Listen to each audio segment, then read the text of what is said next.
আসসালামু আলাইকুম। সাজানো রেডি। আমরা একটা পিৎজা তৈরি করার জন্য এখানে সব উপকরণ দিয়ে তৈরি করে নিলাম। সেটাকে আমি স্টার বসিয়ে চুলায় বসিয়ে দিলাম। এরপরে এটা আমি ঢাকনা দিয়ে ঢেকে দেবো। ঢেকে দেওয়ার পর 10-15 মিনিট অপেক্ষা করবো যতক্ষণ না হয়ে যায়। গাইস, আমাদের পিৎজা বানানো হয়ে গেল। গরম গরমই আমি এই পিৎজার তলটাও হয়ে গেছে। এই দেখেন তলটা কি সুন্দর হয়েছে। এই এখন আমি পিৎজাটাকে কাটবো। এখানে আমি আমার মেয়ে খাবার জন্য ধৈর্য ধরছে না, এখন আমি পিৎজাটাকে কেটে দেবো।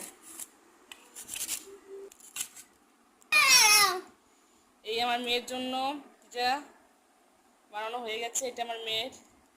এখন আমি এক পিস খেয়ে দেখবো কেমন হয়েছে। পিৎজা সাজানো রেডি। আমরা একটা চুলার তাপে দেবো।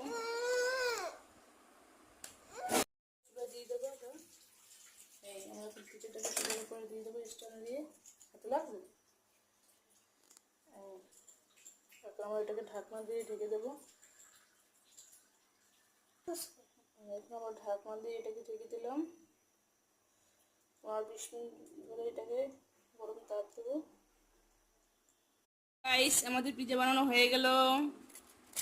এই পিৎজার তলটাও হয়ে গেছে। এই দেখেন তলটা কি সুন্দর হয়েছে। এই এখন আমি পিৎজাটাকে কাটবো।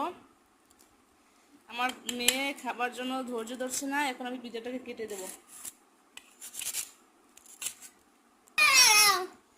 এই আমার মেয়ের জন্য পিৎজা বানানো হয়ে গেছে। এটা আমার মেয়ের। এখন আমি এক পিস খেয়ে দেখবো কেমন হয়েছে।